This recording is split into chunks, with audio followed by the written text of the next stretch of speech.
This conference will now be recorded. All right, everybody. We've got a distinguished speaker, Srijit from Intel, an IEEE fellow and a principal engineer to boot, and an old friend. So, yeah, and he's a great speaker as well. So, strap in. All yours. Okay, thanks, guys. Today we are going to talk about chiplet interconnect test challenges. I've been working on this for a while now on many products. And what I'm going to do is summarize some of the issues that I see here. And hopefully, as a community, we can go ahead and resolve them. Okay? So just for those of you who may not have been tuned to this, but many of you will be aware of it, Intel has been on the chiplet road for a while now. We started with something, a very small device called Lakefield. It came out, it was announced in somewhere in 2017 or 18, right? But it came out, was displayed in 2019, you see that. And the other place where we play a role is that in our FPGAs also, we have, the programmable devices, and then there are many 2.5D interconnects. There is a standard called AIB. And then in the case of Lakefield, we introduce what is called the Foveros, which is a 3D technology. I'll talk more about that as we go along. Okay. Now, in our products, and I'm calling this the big iron, for example, we have the very large compute servers and the high performance computing machines. We use both 2.5D and 3D. And the 2.5D technology that we talk about is the EMIB, and the 3D technology that we talk about is Foveros. Okay, and if you look at one of the products that is out in the market, Ponte Vecchio, it is highly disaggregated. So just let's spend a little time talking about the level of disaggregation, because this plays a major role as we go along. One is that we have this Ponte Vecchio SoC has 47 active tiles. Tiles are chiplets, okay? And then these are across 5 different process nodes, very large number of transistors, billions. And what we see here is that, the one that I'm going to point out here is that, there is a Foveros interconnect here between the base die, and on top of that, there is really a whole bunch of compute dies, okay? And there is also an EMIB, right? And then and the number of interconnects here, and I'll talk to more about here, is that in the case of the Foveros is very large. We'll spend a lot of time talking about that in the subsequent foils. Okay, so and this disaggregation, it is getting worse in the sense that many more tiles are getting integrated. As I see the follow-up of Ponte Vecchio and other things that will be announced or has been announced, the numbers are just going up. Okay, and so we have to deal with it. It's not that it'll come in and go away. Okay, it is here to stay, and I think this is a trend industry-wide, not only on Intel products. And the other thing I would like to point out is that this is not only true for the very high-end products. This is also true. The numbers will differ. The number of active tiles, the number of interconnects will become smaller when we come to the desktop, okay, or even your laptop SoCs or our servers. Okay, but the important point to note is that there is a lot of disaggregation. There is a lot of chiplets being integrated together, and the number of interconnects is non-trivial, from being reasonably small to very, very large. We'll talk more about that as we go along. So here we are talking just logic on logic die stacking. And in the case of Foveros, this is basically face-to-face microbump connection. And it's just shown on top here, okay, which is and what we see in the bottom right is a blown up version of that.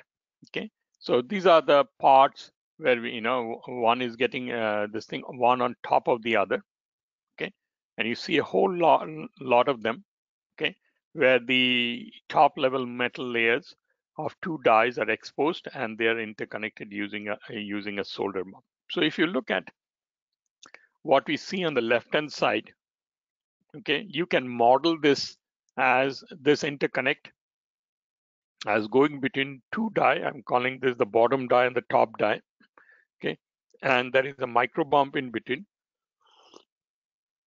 So far as process is concerned, all of these is important, but once we talk about testing or functional verification and all of that, this entire red line along with the micro bump to us is just an interconnect. Okay, so which is just going across two die, and we have a transmit end and a receive end.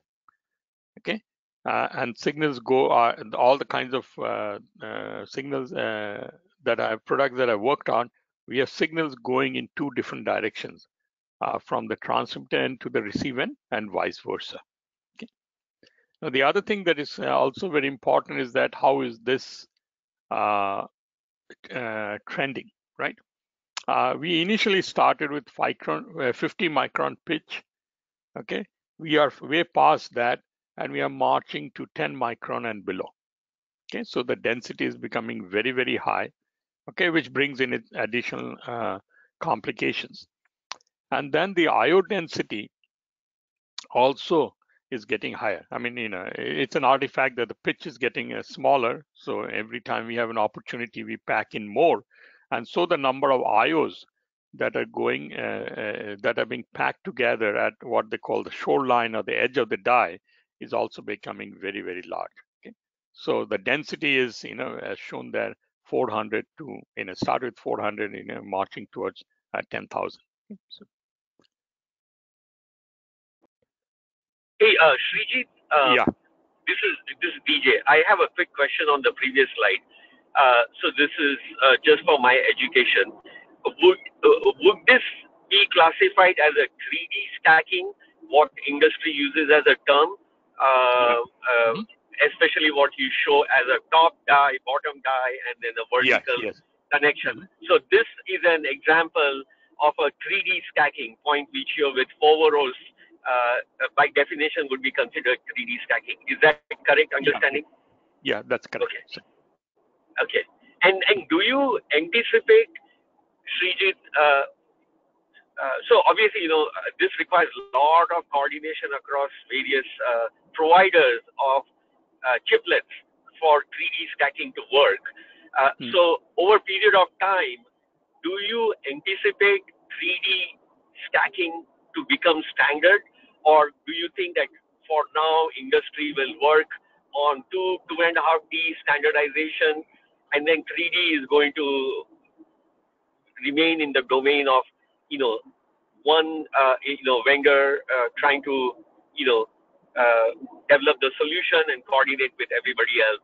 How do you view the evolution of 3D stacking on the standard? I think at the end of the presentation, I will say that there are chiplet interconnect test standards that are coming along, 1838, but there is a big gap there, and we need to fill it. So why don't you hold on to that? I think we need a standard, okay? And one of the main things that I talk about in this presentation is that I am seeing certain challenges, okay? And because of that, unless and until we come up with a standard, it will be difficult to manage this. I would say not only difficult, impossible to manage it. It is already, and let me tell you, it is already impossible or almost very difficult within one company. Remember, we are talking across business units within a company, right? Even to get everybody to do the same thing is a major challenge. Think about it, how much more difficult it will become if you have two independent companies, right? So, yeah. Exactly, and that's why my question, and I'm really curious to hear your answer about the timeline, So I'll wait till the presentation is complete. Thank you so much, Srijit. So just from a very, those of you who are test heads probably will agree with me that if I just look at one interconnect, just one single one, you can model it as I've shown. I'm showing you the synchronous version. That means you have an F1 terminating flop in one die, followed by a buffer and a tri-state and some diodes there, okay, for ESD logic. And then you have the green part, which is just the interconnect. And then on the right-hand side, you have a mirror image of that with some buffers and a flop F2.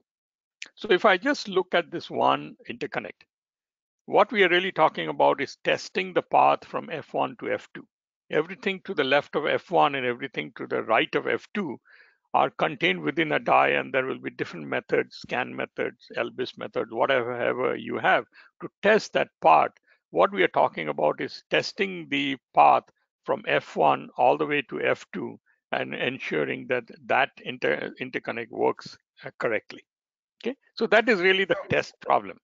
And if I just look at one of them in isolation, okay, it is a very simple test problem. However, the challenge is we cannot touch those points or probe those points. Okay, that means that we cannot probe the output of B1, nor can we drive the input of B2. They are so dense, and they are the landing zone is so small that we cannot have pads there, okay, probes there to either sense the output of B1 or drive the input of B4. Okay, and that is so we really need a no-touch linkage. The numbers are very large. We already talked about that, high density, and one of the things that we will talk about is we are observing some very complicated failure mechanisms. Okay, it is not that we can look at this interconnect in isolation and say that, okay, I'm going to create sequences that will test this interconnect. We have to worry about everything else that is around it. Hey, if I may ask quickly, what are you trying to test? Like open, short, signal integrity, leakage? Hold on to that. Yeah, hold on to that. All of that, basically. Yeah, we will need a whole bunch of them. I have some images that I'll show you. Okay, so that's why some good papers, by the way, from Intel a while ago about self-leakage and things you can do in boundary scan, and I wonder if you guys looked at all of that stuff. Yeah, we'll come to that. Okay, so okay, thank you. Yeah, and then of course there is the yield recovery and repair that we need to install. Okay, and then fault isolation and all of that. So there's a whole bunch of things that we have to do. We cannot just look at this problem as just one interconnect. Okay. Hey, sorry, can I ask you one more quick question here about your focus? Ken Ferguson here. Your picture here, you show the interconnect, which is the actual connectivity between the two chiplets, but in your description, it sounds more like you're talking about testing the chiplets each in isolation. Are you looking at both, or are you looking at just one or the other, like testing for known good die before interconnect, or testing the interconnect itself? Both, yeah, both. Okay, good. So you have to test the individual dies to start with, right? And then once you package them together, you have to test the combination, right? The 2 dies or the 4 dies or 13 dies that you have together. Yeah. Well, I mean, the combination is expected to be an easier test challenge, and that was why I was wondering if you are actually doing, known good die. That is the harder. Yeah, I think there is a misconception that is the harder part. So, yeah. Okay. So one of the things that we have to start thinking about now is there is the notion, you can look at, say I have 300,000 tests, 300,000 interconnects, and what is going to happen is that we are not going to try and test 300,000 of them at the same time, right? What happens is that the entire set of signals is actually broken down into clusters. Okay, and what I mean by cluster is that you have a small number of signals, then you have a common clock, okay, that drives the 2 ends, the transmit and the receive end. okay? And if you need repair, you'll have to add additional physical lanes between these two clusters. So I can tell you that the kind of cluster sizes we are using is about anywhere between 30 and 50. Okay, and the reason is that you cannot get to have a much larger cluster because you will not be able to close timing, right? The clock has to be distributed across the flops that I showed you, the 30 or 50 flops. That has to be a common clock, okay? And as a result, what we are seeing is that the designers are actually clustering them into small clusters, okay, 36, 48, whatever is feasible, okay, and then within that cluster, we are adding redundant lanes. For example, we get the requirements from our manufacturing saying that there is going to be, in order to achieve proper yield, what we have to do is that for every 36 lanes, we have to put in one repair. That could be one specification. Or they could come back and say for every 48 signals, you'll have to put in 2 repair. Okay, so they do give us a target, okay, and that is going to be part of this cluster definition. That means if you are going to say transmit n signals, the actual number of interconnects between the two dies will be n plus the number of redundant lanes, okay. What will also, this cluster will also contain all the repair muxes, all the muxing logic that is required to reconfigure and remove the faulty interconnect and use a good one, okay. And then obviously there is the issue of how do you test it and calculate the correct repair signature and load it into these appropriate clusters. You will need the repair signatures both at the transmit and the receive end. And then there is the other question that we have to be worried about is that I'm showing here just one clock signal going across. Now the clock is also an interconnect. That could also fail, okay? And one of the things that we, as part of our solution would be that, we have to have some redundancy on the clock path also, okay? So clock repair should be part of that. Okay, we have to test the clock, we have to repair the clock, make sure that it is working properly. And once that is done, we test the cluster. So when we talk about testing these interconnects, we will not be talking about testing the entire 300,000 of them concurrently. Okay, we are talking about testing each cluster. Okay, and the test will be a cluster level view. Okay, and so if you can think about it, if you have say 5,000 interconnects, and if you have only about your cluster size is 50, you're talking about maybe about 1,000 or 100 clusters. But once it gets to 100,000, which is what we saw in Ponte-Vecchio, right? We are talking about maybe 2,000, 3,000 clusters. Okay, so it is so that managing that itself becomes a problem, right? So there are two issues here. One is just what do we do at the cluster level, and how do we manage such a large number of clusters? Okay, and we are now talking about die to die testing. We are not talking about testing the individual dies, die 1 and die 2. This is post packaging, and this is the view. And one of the things that will become very important is that if you are integrating two dies from two different vendors, there has to be some understanding about what is the clustering that is being done, and that should really become part of more of a functional standard, not a test standard. The test standard will simply ride on that. Okay, so yeah. So okay. So the other thing that I wanted to bring to your attention is that there is a lot of work in the literature about interconnect testing, and everybody talks about single socket faults, transition faults, and they use various kinds of boundary scan techniques to do slow speed testing. My contention here is that, and we are seeing this in silicon, is that is the wrong way to go. Okay, and the reason for that is that this is actually data from the Ponte-Vecchio. Okay, we are seeing various kinds of physical defects. Okay, and this is based on X-ray analysis, failure analysis, and then taking some X-ray for the defects. So what we see on the top left are two what they're calling is the isolated solder bump bridging. I like to call it a single bridging faults, where two adjacent signal lines are getting shorted. If you see that the solder bump is getting smeared across two adjacent signal lines, and as a result, it is causing a failure.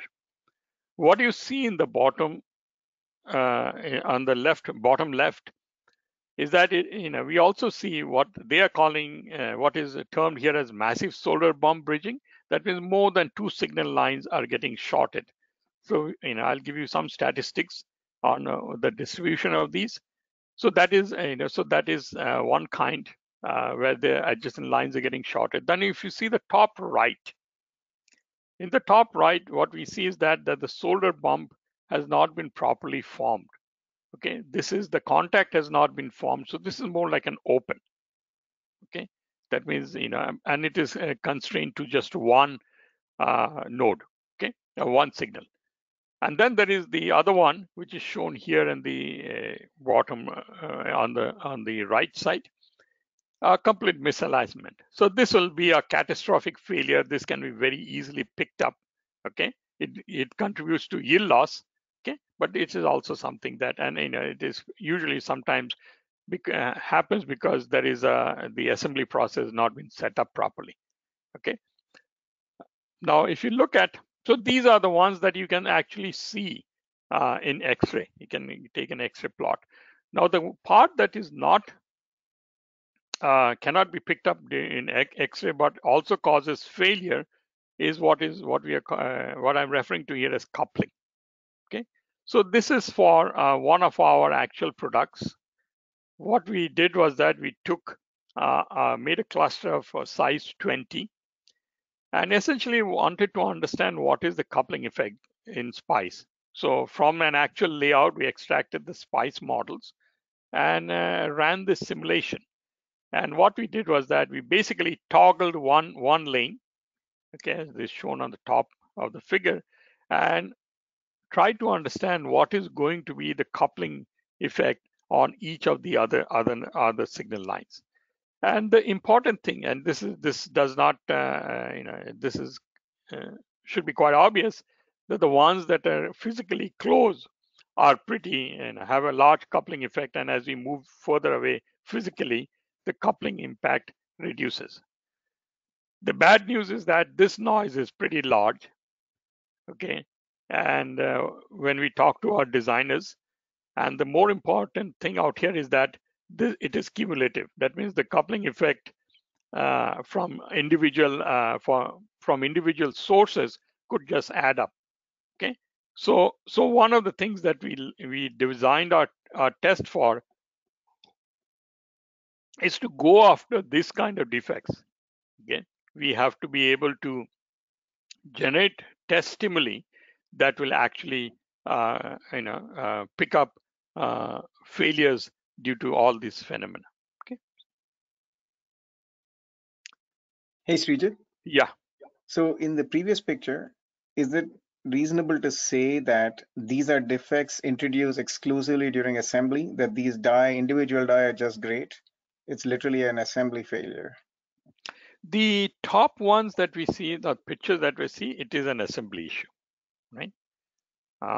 The bottom one, you could have coupling within a die. So the coupling will be cumulative, right? Okay. Yeah, the coupling will be cumulative, and I don't think it is an artifact of the assembly process. It is an artifact that the lines that we are being so aggressive, right, in bringing these lines so close to each other and running them at very high speed. We are already seeing 3 gigahertz. I mean, I can imagine shortly we will see 5-6 gigahertz, right?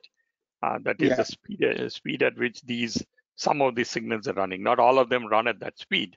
Okay, so I think the bottom one is not an artifact of the assembly process, but it is the fact that we are being a little more aggressive in our design, putting things closer together.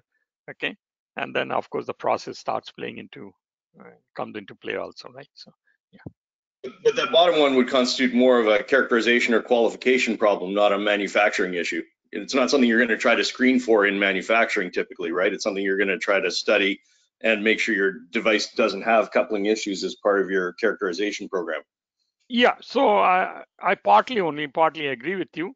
Okay, designers will try to remove those as much as we can, but you know how difficult that is, right?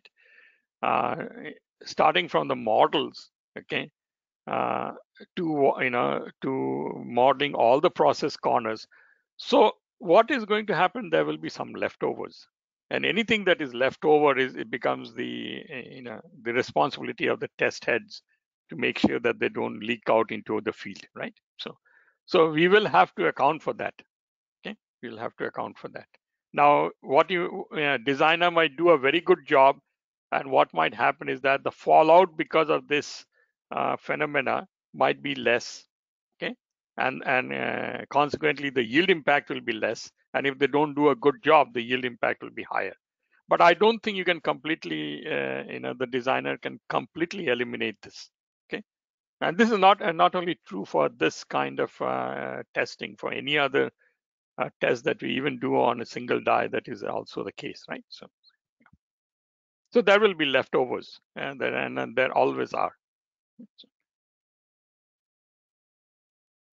So if you look at, try to create a profile of what kind of this failures happens, okay? Failures are agnostic to whether they are carrying the VCC or VSS lines or they're carrying signals. And what we see is that there is a large number of VCC and VSS lines going across the die. Okay, and that and there is quite a bit of shorts that happen between VCC and VSS. Now, this is not the domain. This is one place where designers can step in. What they have done is that they make sure that not too many, they try to minimize the number of VCC and VSS lines that are running across close to each other through careful physical design rules. Okay, and if it happens, if there is a failure, there is nothing the test can do. We cannot repair them. We just have to discard the die and take the yield hit. Okay, so this is the first one. There is not quite the domain of testing. Okay, although that is does impact the yield, and then that has to be addressed at the using careful, well-defined physical design rules. Okay. The other part, the next bullet is what is of primary importance to us in high volume manufacturing. And what we see is that about a third of the shorts are between signal and VCC and VSS. In a certain sense, that is good news because these shorts can be easily modeled as stuck at or transition failures, are very conventional things. The next one, which is about a third, are between two signal lines. Okay, and those are the ones that need more carefully constructed tests. And then there is another another grouping there. A little less than a third is the multiple line shorts, and then we have what we call about 5% of them is opens. Okay, so the summary of this is that most of them are bridging faults. Okay, there are some opens, and because we cannot identify coupling failures through X-ray, so there is no bucket there to say how much of it is coupling failures, but we go with the assumption that there will be coupling failures too. Okay, and then we also have to be worried about shorts between clock and signal lines. Okay, because the clocks, although we separate them out a little bit from the clock, there is because of the nature of these defects, some clocks and signal lines also could get shorted. And the one that is more concerning is that you have clusters, but the clusters are not separated away from each other too much, right? Because there is a very dense part of the die. And what we have to do is that we have to keep the clusters together, okay? And then, and as a result, we are going to get shorts across clusters, okay?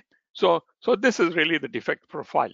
And the important thing is here is that there is a lot of work that has been done as part of single stack tests and transition tests. What I'm basically saying is that we should discard those, look for something much more targeted at these kind of defects, and apply tests that will pick up these kind of defects.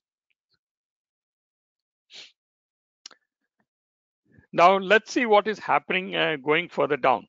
Okay, we started with on what I show on the left is a 2-die stacking.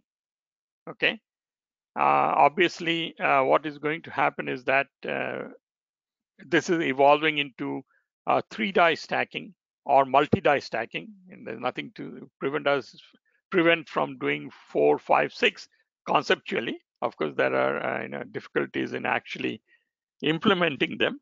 So yes, so these interconnects will evolve into, say, 3-die. And what we see here is that the nature of the interconnect will change.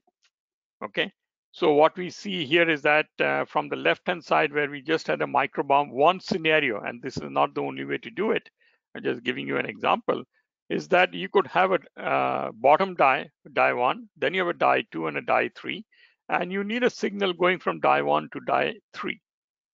What that will entail is that you're basically going to have a microbump between die 1 and die 2, then a TSV, then a direct connection between die 2 and die 3 before it reaches the TXN at on die 3, and similarly from an RXN to a TXN.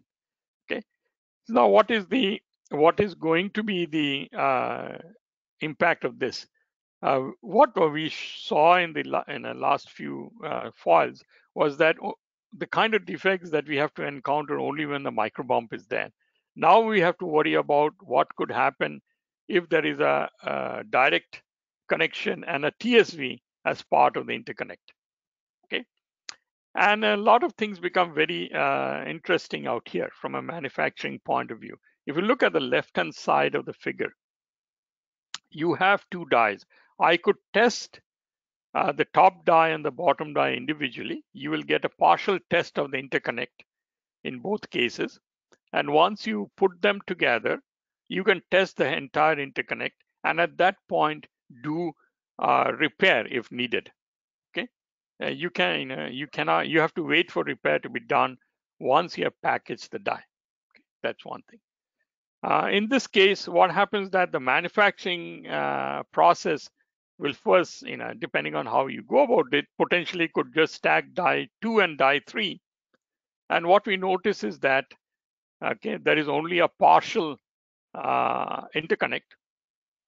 To what extent do we test this partial interconnect is an interesting thing, because then you will need support for testing the TSV, okay, and the direct connection together, okay, and is it worthwhile? It depends on how you're going to do the stacking. And then finally, once we get everything done, then we have to test the entire interconnect. And the kind of failure mechanisms that we have to worry about, okay, and discard the die is also quite interesting. So it becomes very complicated. Okay, are we doing die-to-die stacking? Are we doing wafer-to-wafer stacking? And all of those kinds of questions come into play. So what I'm basically trying to tell you here, and the number of interconnects is changing, the frequencies are changing. Okay, so what we see today is just and I hate to use the word tip of the iceberg, but I think there's more challenges coming down as we move from 2D to 3D, and 2-die stacking to 3-die stacking, and so on. Okay. So. Hey. So. Yeah. Oh, sorry. Whoever wanted to ask, go ahead, please. DJ, go. So Srijit, quick question. You are accomplishing the same goal with your left configuration as your right configuration. And what I see from the drawing is that the channel length is different in 2 cases. Perhaps the right one is a little bit more challenging to close than the left one, considering there is die 2 in the middle. So the question I have is, why would you or anybody, what is the motivation for going with 3-die configuration versus configuration which is shown on the left side? What are the advantages which is pushing technology to go from left to right? I think what you call the form factor, right, which is how much we can pack into a small dimension, right, as well as the performance. Okay, and I'm not an expert on packaging, but that is the motivation for doing same, the way But I wouldn't you say understand. that the form factor seems to be you're using less on left, you're using more on right to accomplish the same goal of connecting a TX to the RX? You are stacking them in 3D, but reducing the dimensions potentially on the other side, right? So I have seen that they have two channels, right? One going to die 2 and one going to die 3, rather than having a flat one between die 1 and die 2, where we have channel 1 and channel. But yeah, I don't fully understand the trade-offs. Okay. Got it. Okay. Yeah, Got I it. don't Okay. fully understand, but that I'm just repeating what I hear. Got it. Got it. Yeah. The only immediate thought which came to my mind is you're physically separating the top die from bottom die. You can see that the right is physical distance is longer. And the immediate thought I had was perhaps one reason to do that would be to allow for thermal dissipation because you have more physical space in right versus left. But I wanted to hear from you, and I understand there could be other reasons. I don't know. Yeah, and I personally have not worked on anything that is 3-die. This is what they're doing, test chips and all. Okay, let me tell it. Got it. So is the assumption here that die 2 actually has active circuitry somewhere else on it, and this is just a pass? No. Die 2 has active devices on it too. Yeah, so this is actually a 3 active die stack, and you're trying to do partial die testing or partial stack testing where you only have 2 and 3 put together, and you haven't yet integrated die 1 into the stack, right? Yeah. All of these are active dies, right? They all have active things. Yeah, the picture doesn't show it, but the die 2 also has active devices. And you will have interconnects between die 1 and die 2 also, okay, which will not involve a TSV, it'll just involve a microbump. So, and similarly between die 2 and die 3. Okay. Shoot, I want to ask you, and I've blanked forgot. I'll come back. Keep going. Sorry. Okay.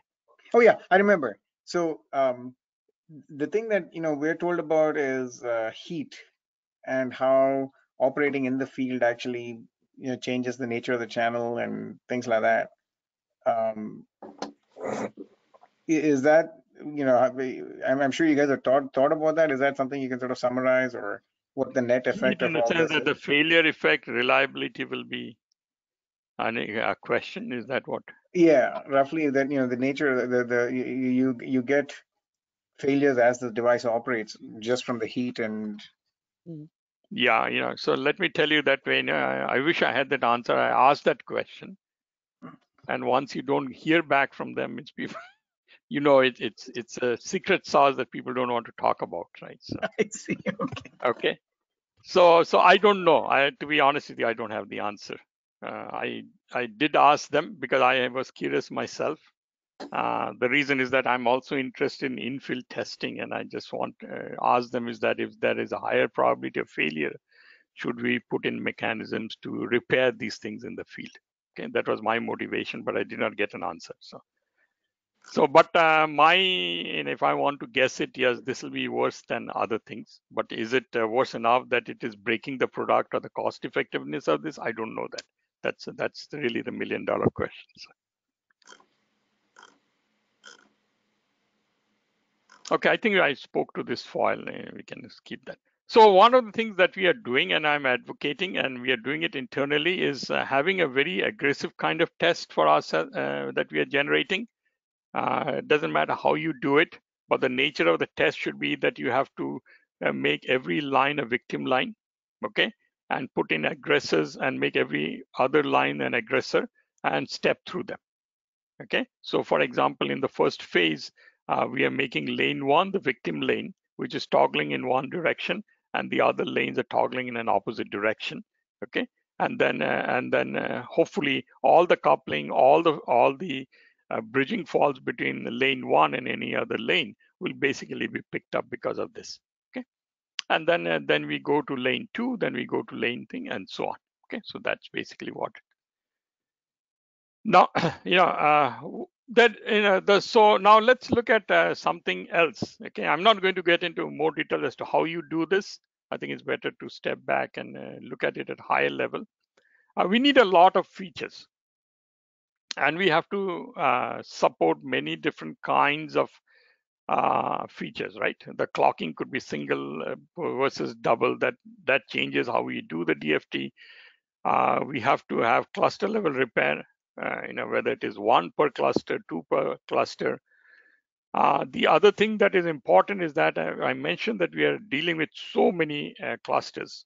Every one has its own repair capability. So in the manufacturing, we have to basically quickly calculate the need for repair, the repair signature, load it into the eFuse, and ship out the product.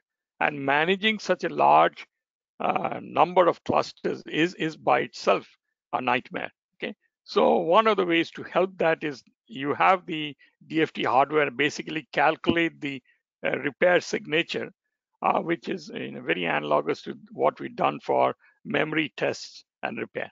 Okay, of course we'll have to support diagnosis, and the one that starts becoming more difficult is that in a system level. That means we ship out the product, our customers build systems out of that. What they would like to do is that once they are testing their system in production, they would like to run this interconnect test and make sure that these interconnects are in good shape, potentially even repair it. Okay, and the list goes on. Okay, for clocking, we have to support many kinds of clockings. There are various kinds of features that have been requested. Okay, where we can do the clock interlane skew measurements and all of that.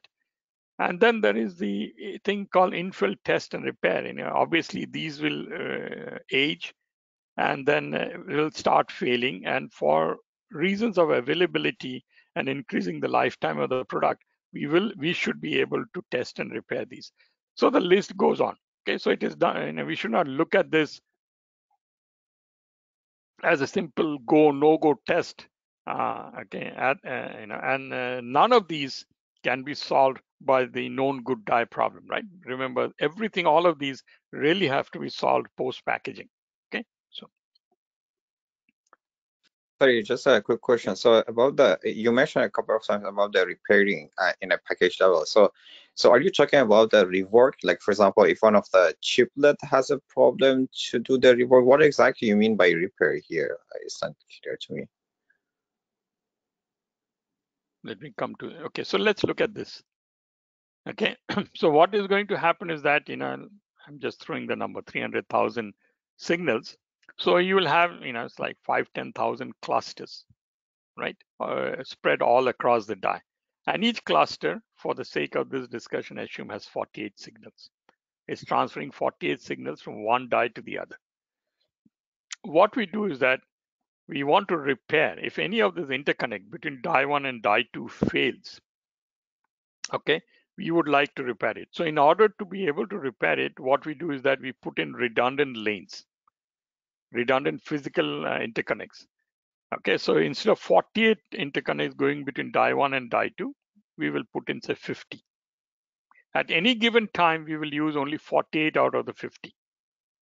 Okay, so there has to be muxing structure here on the TX end and the RX end. Okay, that will, when we test, we know which of these lanes fail. We are going to bypass that lane and use one of the redundant lanes. Okay, and so the muxing structure will have to be changed, and that is what is called the repair signature.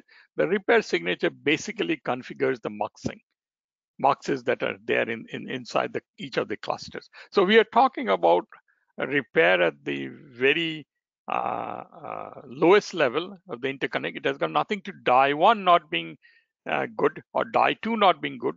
Individually, die 1 and die 2 could be functioning properly, but this interconnect could be failing. Okay, when we do the packaging. So post packaging, we'll have to test it and then repair that on a cluster by cluster basis. And what happens is that this repair signature that we have created for die 1 and die 2 at the TX and RX end will next have to be programmed into the eFuse for die 1 and the eFuse for die 2. Okay, and that's how so that in every power up, okay, that repair is applied. So does that explain? So yeah. Yeah, absolutely. Just a follow-up question. So are you guys like in Intel doing this practice for all the, let's say, high volume manufacturing products? Because as you are talking about like adding redundancy, it means that your die size is going to increase, right? So, and it's kind of against the whole, because as you know, the whole point of one of the point of 2.5D is like to how to use that smaller die size, which increase the yield at the foundry, right? So, but with this adding, let's say you are talking about 200 clusters or more, right? So adding redundancy into each one, and then like it's gonna increase your beachfront, right, or the die size. So I'm wondering, is it like across all the products you guys are doing this one for all the clusters? I mean, I can probably say without quoting numbers is that without the without the cluster level repair, we don't get enough yield. Okay, so okay, thank you. And when you're talking about cost and yield, it's a balance between the die size increase, right, and then the what kind of yield you're getting for the interconnect. Okay, excellent, thank you. So we are using it across all products. And it depends on for high volume manufacturing, you can, in the math is easy. If you're shipping millions of parts, recovering even 0.1% yield their number starts adding up, right? So yeah. So Srijit, on that same slide, this is Craig Prunty. You're talking really now about repairing single, line to line shorts. What if you have a short between more lines? Would you also have redundant clusters that you could mux in? That seems like the muxes start to get. Yeah, so it depends on what level of repair you do. Yeah. For example, if there are potentially two, for example, let's take the simple example of two signals getting shorted, right? Then you can do it in a cluster. That's fine. Yep. Yeah, then we have to remove both of them, and we will need at least two levels of two redundant lanes to be able to support that. Okay. Now, if you are talking about doing more than two, then then the other equation starts coming in. The muxing logic is becoming more complicated. And if you look at the restructuring logic, the signal paths are changing. So if it becomes much longer, then timing closure comes into effect. So again, we reach a balance, right? That I can only do so much. Exactly. Yeah, and then 2 is probably okay. 3, we start asking the question, right? Do we really need it or not? Should we just sacrifice the yield recovery that we get from that? Things like that. So those are the kinds of questions. And then can we close the design? So? For example, if this is a slow speed interconnect, not all interconnects are running at 6 or 7 gigahertz, right? Some run at maybe 1 gigahertz, or some I've seen even slower, right? 700, 800 megahertz. Maybe we can afford more repair on those, right? Than on some of the other ones. Okay, so. So yeah, it's not a black and white. It is basically you have to work out what are all the yeah. So one of the things that I wanted to point out here, it is obvious to me, but I have been asked this question many times. Okay, many of you come from the known good die background and said, if I have a known good die, everything is fine. What we are talking about is a post-packaging test. Okay, you cannot just say that I have two good dies, I'll just put them together and everything is fine. There is challenges, and we have to put in place good test for that. And what I am also talking about here, and I think there was a question asked in the beginning, is that there is a standard for functional interconnect testing to support requirement to do that. Okay, and the real motivation is that we want to ease the aggregation of aggregating die from multiple vendors. Okay, so when I'm talking about standards, I'm really talking about, let's say we're talking about 1838. I am in discussion with them. Yeah. Sorry, just one thing. Can you comment on two things? One is 2.5D versus 3D, do you see any, is 2.5D just inherently very easy, or pretty much a chunk of these apply to 2.5D as well? So many of this applies to that. Okay, the defect profile might change a little bit. Okay, but I think the general issue is still there, and I've seen that for the EMIB. And there might be some additional test requirements because what I showed you was Foveros, very simple interconnect. Depending on what kind of 2.5D interconnect you use, the IOs that are driving the interconnect might be a little different, right? So you might have some additional tests, some analog tests and things like that as part of that. Okay. In this case, we did not need it for Foveros. Okay. So, and that should also be comprehended. That is why I say the list that I have there is really not comprehensive, but it's a good starting point. We probably need to add other things to that. Okay, so if you look at the standard, which is sorry, one more thing. We're down to about 5 minutes. Sorry. Yeah, this is probably the last file I have. So can I just ask a very quick question on that functional interconnect test? And presumably you can do that in simulation pre-silicon, and then if you've got a standard, then they should be able to connect, and it's no longer a test issue. It's maybe a no. We cannot do it in, you can simulate the tests and all and do the timing closures and all pre-silicon. But this is what happens actually in. So remember, manufacturing introduces defects that you cannot model pre-silicon, right? And design yourself out of it. So you can get rid of some of the coupling and things like that, but that's not. What do you mean by functional there? Because so that's what I try to explain here. Okay. Sorry. Okay. So if you see that this is the view of the 1838, okay, where they are doing die disaggregation, die 1, die 2, die 3, and what they have done is that they have broken down this standard into 3 parts. One is what is shown here, SCM, or the test control. This is basically an enhanced tap access mechanism to access individual die during test and configure them. Then they have what is known as FPP, okay, a flexible parallel port. This is essentially another name for a path to apply scan tests.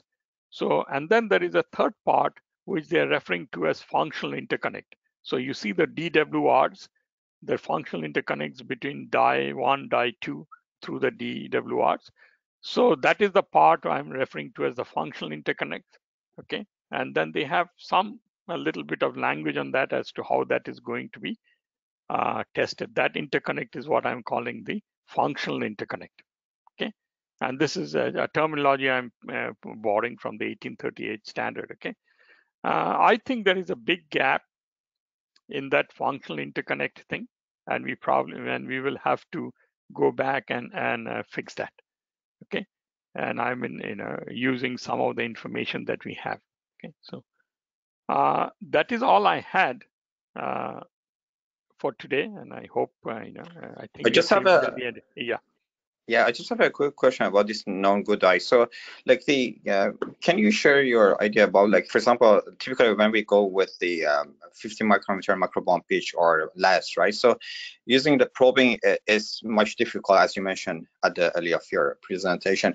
So, typically people go with a sacrificial pad or different technique. Can you comment about how was the approach in Intel, or are you guys currently using any sacrificial pad, or there is no known good die at all in the HVM in high volume manufacturing? No, there is a known good die thing. We want for example, in this case, the bottom die and the top die is tested separately. For example, it has its own scan tests and stuff like that. Okay. And in addition to we do a little partial testing of the interconnect. Let me show it to you. If you look at here, right, in this diagram, the left-hand side figure, when we do pre-packaging, the only part that is visible to us is the part of the interconnect which is F1 and B1, right? And on the other die, the only part that is visible to us is the buffers and the F2. Okay, so a little bit of the interconnect is available. We do a test here. We don't do any repair. So that becomes part of the known good die test for the left hand and the right hand die. Okay.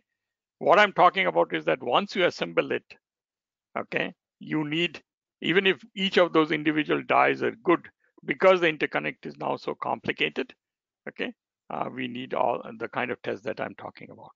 So basically, you guys have like established method to do the probing the die. Basically, that's what you are saying. Individual die.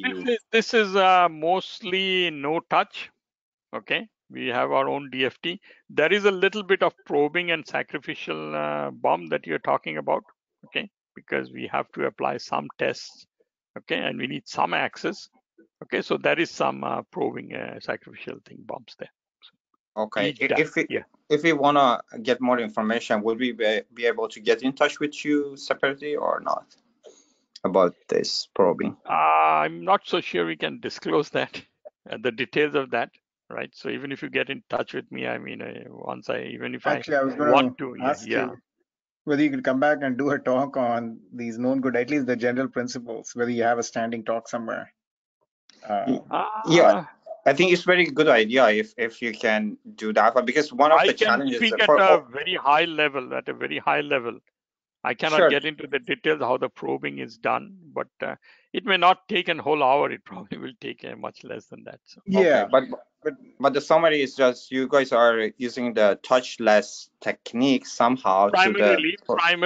Primarily, and as you're probably familiar with it, you cannot go 100% touchless, right? We need something we need. Yeah. Okay. Right. You have pads for testing the core, but you don't need to touch down on every single interconnect. Some of that will pick up. Very simple one if you want to think about conceptually. Let me see that diagram. Okay, so if I look at this die 3 I'm testing, right? If I can do some, if I need tap access, I will need some kind of access at what they're saying is the SCM point, right? Maybe a few, 6-7 bumps to access the tap network during testing, right? Things like that. So, yeah. Similarly, for doing some amount of testing for the scan. Okay, again, it depends on how much testing you want to do. Yeah. But for the interconnects, functional interconnects, I don't know. But it would be, Srijit, if you do have, this is a really interactive talk. So we had a smaller audience, I think, because of the 4th of July weekend. But this is one of the more interactive talks we had. So FYI. Okay. And so if you have the energy, even a high-level talk, I think, on general approaches to known good die would be really interesting to the audience. But I probably cannot tell you too much details, but at a very conceptual level, we can talk about it. So maybe I'm probably won't take the whole hour. Probably half an hour would be more. Oh, that's fine. Yeah. If you're up to it, I would love to have you. Let me think about it because I probably have to create this foils. This was ready-made, so I readily agreed to. Yeah. And anytime in August, September, Okay. We can meet. Yeah. Okay. Well, hey, thanks a whole bunch, Srijit. This is wonderful. Just one quick question, Beppy. Do we have the slides for this, please? Srijit? Yeah. You can have the slides. I don't know, but the recording should have everything, right? So. Yeah, but it's usually like a pain to sort of go through. But okay, I can mail you the slides, and you can mail it out. Okay. Thanks, Srijit. Okay. All right, everyone. Thank you. Have a good weekend and everything. Srijit, thanks again. Thank you very much. Thank you very much. Thank you. Bye.